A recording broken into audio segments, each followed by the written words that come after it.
Hey, what's going on? If you want to get a complete system that makes melting fat easy and is 100% automated, then I want you to go to the link that's on the bottom of your page right now.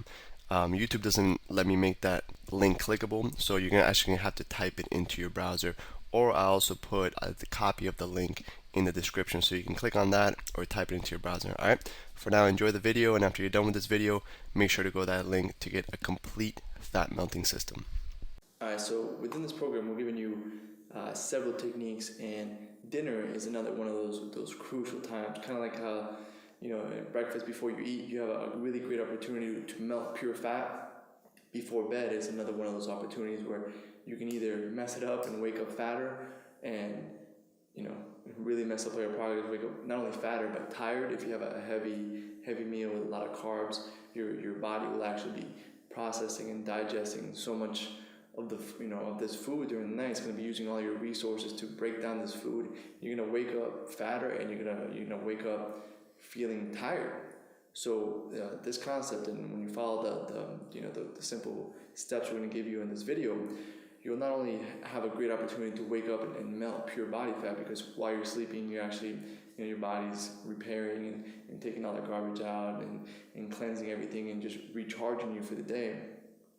You're going to be able to melt pure fat, but you're also more importantly going to wake up with a lot more energy. When you follow these rules, and when you use this the 12-hour rule that Jason's going to talk about in just a moment, you'll be able to wake up feeling refreshed, energized, and you'll step on the scale and be lighter if it's time to weigh yourself.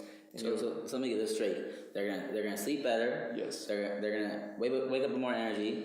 They're gonna sleep and burn fat at the same time, and then their morning ritual is gonna burn fat even better before the breakfast. Those four things are gonna happen with this dinner and 12-hour rule technique. Yeah, it's again going into just making sure. Yeah, it's the same thing we keep talking about, which is all these techniques are going to stack together. These are all techniques that require a little amount of willpower. You keep stacking them on top of each other, and they have a really synergistic and exponential effect to melt pure body fat.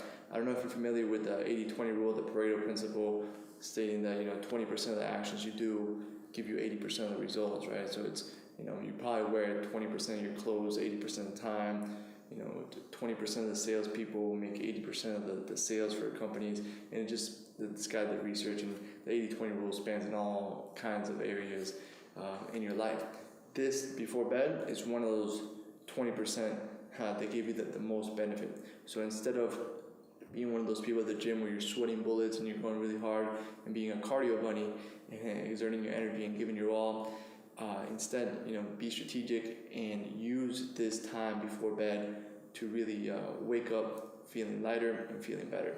So we're going to go over now the simple meals that we recommend, the simple rules that we recommend before going to bed. Number one is you really before bed you want to tone down the amount of carbs that you eat. I'm sure you might have heard this rule before, but we really want to emphasize it. And how many carbs do you think they should have before bed? Approximately. If you're gonna have carbs before bed, I recommend somewhere around 20. But there's two angles you can take this. You can take the more drastic angle where you're gonna do no carbs, as far as sweet potato, none of those kind of things, and you're just gonna do protein and veggies, and the veggies is where you're gonna get your carbs from. And this is advanced and a little like a streamlined approach to burning fat a little faster. But if you want to take it a little easier, you can eat carbs as well. We don't say you can. We don't ever say you can't do that. But you want to keep it on the lower side of the carbs for the night. And during the day is when you're eating the majority of your carbs. And again, like we're always reiterating, we want to steer clear from processed foods. I mean, with all our meals, with all our snacks, we want to stay as true to unprocessed, fresh foods. That are part of the foods that are refrigerated and that will go bad. The quicker the food goes bad, the better. And we don't want to be taking things out of plastic wrappers to eat them for dinner or lunch or even breakfast if we don't have to. Yeah, and staying away from processed foods goes back to what I was saying earlier, where if you eat processed foods before bed, you're going to spend the majority of your time, trying to break that food down while you're sleeping, and you're actually going to wake up tired. So it's very important. There's another one of those critical moments where if you're going to have processed foods, have it every day in the day. Obviously, ideally, you don't have anything. If you're bending with the processed food, that's fine. But ideally, you want to, before bed is one of those very critical moments that you want to be as perfect as possible. And again, with the tired issue about waking up tired, is your body usually runs on cycles. Your whole body, your organs, different muscles, everything. Your body runs on cycles. So your digestive tract runs on a cycle. When you're more active with your eating, which is throughout the day, through breakfast or dinner, your digestive tract is more efficient. So that's one of the reasons why when you go to sleep and you pack your body with processed foods, which processed foods are a lot harder to digest, that you're not digesting them, your body's working really hard to break these things down because your digestive tract is not running properly. It's like a bunch of tongue twisters going on here. So that's another reason, and it's one of the main reasons why you'll sleep better and you'll wake up with more energy because your body's not working as hard to digest these unprocessed and these foods that your body's not used to eating. All right, so here's some specific recipes you can do. During the dinner time, we want to stick with the lean proteins as well as the healthy fats. Something like a fish with avocado and some veggies, whether it's broccoli, asparagus, maybe a little coleslaw. And we really want to stay as far away from... Hey, what's going on? If you're enjoying the video so far, do me a huge favor and click on the like button below. You'll get your good deed for the day out of the way. It helps me out a lot. Also, go ahead and subscribe and leave a comment. Something as simple as good video or I enjoyed the video. It really helps me out with YouTube. Alright, here's the rest of the video. The carbs as possible, and we want to replace the carbs at nighttime with a little bit of fat. We can eat things like, for carbs, we can eat things like sweet potatoes. For fats, we can do things like coconut oil, we can do avocado. What other fats you got there? We got olive oil, we got a little bit of almond butter maybe. We got... You can do nuts. Obviously all the nuts come from. Walnuts. That's where the coconut oil and the almond butter comes from. But basically with the fats, just like we'll tap into the fats a little bit. Fats are not bad at all. They're actually really good for you. Your brain runs off pure fat, which is lipids. But fats, there's two different types of fats, and we want to stay away from one, and we want to be on the other one. And things like like how avocado is packed with fat, that's good fat, and we want to be on that. Sometimes I'll hear people like, no, you don't want to eat avocado, it has loads and loads of fat, but it's really healthy fat. Again, if you eat 3 avocados a day, it's too much. Everything in moderation, it's bad for you. But the fats that are in candy bars and processed foods, those are not good fats, and those are not doing anything for us except stacking on our our rolls on the side of our stomach. All right. So good fat and bad fat, big distinguish. We gotta make sure we distinguish those two things, and make sure we are eating the good fats because they're good for us. They help us run better. They help our body process food and work as a better machine to eventually get lean and get that automatic 6-pack.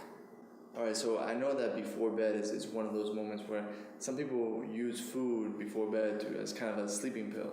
So they eat a lot, and then it'll actually put them to sleep. So if this is you, it's good to find certain foods that put you to sleep. Okay, if I'm having one of those moments, usually I can go to sleep no problem. But if I'm having one of those nights where I'm just tossing and turning, you need to have a real, healthy snack, something 100 to 150 calories, where you can just eat it, kind of, get your stomach to calm down and go to sleep. So have that emergency snack, so you don't, wake up in the middle of the night and just, stuff a bunch of food in your mouth. For me, if I have one of those nights I can't sleep, I have a little bit of yogurt with a banana, or half a banana, depending on what it is. Again, I get satisfied. It's just something to stop my stomach from rumbling, and I go back to sleep, and I wake up feeling great, just fine with that little snack. And remember also that after dinner is a snack time. So dinner you're eating really clean, and as well with the snack you're going to eat good as well. And then after that you're getting to our 12-hour rule. And the 12-hour rule is just going to work like we keep on saying. It's going to work synergistically with everything else. It's going to help you burn fat throughout the night. And then on top of that, when you get up and you do the morning ritual and your breakfast, you're going to be burning even more fat. So the 12-hour rule is just... The 12-hour rule stands for the last meal of your day and then the first meal of your day are going to be 12 hours apart, right? So if you have dinner at 10 p.m., your first meal is going to be at 10 a.m. Yeah, it's just basically whenever you ate last or whatever. If you had a banana at 11:30 p.m., you're not going to be able to eat another drop of food or another grain of food until 11:30 a.m. So it's very simple. You're just doing 12 hours between last food consumption to first food consumption, and that's going to allow your body to burn through all your glucose, which is your the carbohydrates that you're eating throughout the day, and get into the second line of energy, which is your stored fats, and it's going to eat away those love handles throughout the night. Yeah, and as well as breakfast too. So sometimes I'll eat at 11, and instead of waking up and eating whenever I wake up, I know that I had my last meal at 11. So I'll do a little bit of a fast. I'll do a little intermittent fasting, and I won't eat anything until 11, and that really allows me to, if I do have that snack for whatever reason, I have that yogurt and banana at 11 because I couldn't go to sleep for whatever reason, then I make a mental note, and the next day I might push my breakfast back, later, or my first meal later, so that I continue to burn the fat and I turn my body into a fat burning machine. We want to use those two moments, that fast when you breakfast and then before bed. Those are critical moments to burn pure body fat. Most of the day, you're kind of just speeding up your metabolism and giving your body fuel. That gap right there is really where you're going to be melting pure fat from your body and stripping blocks of fat, week after week, so that you get ripped and you start seeing your six pack in no time. And this is one of the things, one of the rules, this 12-hour rule is extremely basic, and it's one of the things that I really never bend on, and I always stick true to it because it's that 20% that gives me the 80%, and it's a thing that's going to really make that big difference. And it's something that humans have been designed to do and have been doing for centuries now, and just recently, since we have this modern technology and fast food chains, all these things open 24/7, we haven't been sticking to it. But back in the day, let's go back into the caveman days. If sunlight was out, we were more active. We obviously we can't see in the dark. We're not nocturnal, so we're active. We're eating. We're building. We're doing something. It's nighttime. Around 7 p.m., 8 p.m., depending on the daylight saving time or wherever that is. And then you stop eating. You go to sleep and it gets dark, and you wake up.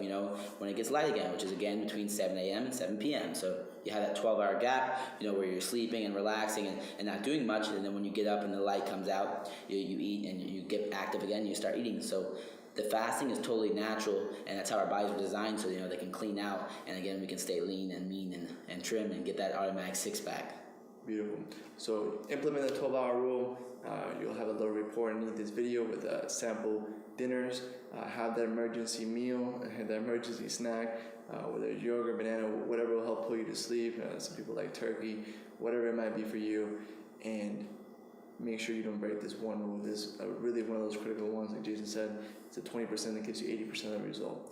So make sure you make this one of your top priorities, following the 12-hour rule, making that gap between dinner and breakfast 12 hours and not breaking that no matter what. All right, that's it for this video. We'll see you on the next one. Hey, real quick, one more thing before you go. I want to make sure you know that there is no correlation between how hard you work and how much fat you melt or how much muscle you build. All right, there's enough science, enough data out there that there's absolutely no correlation between hard work and results. All right, there's a difference between movement and achievement. All right, if you want to learn my best tips, what I call the 5% hacks that allow you to get maximum results, maximum fat loss, maximum lean muscle gain, I want you to go to the link that's on the bottom of this page, or you can click on the link in the description. All right, you're going to get a complete system for melting fat in an intelligent and streamlined system. I'll see you there.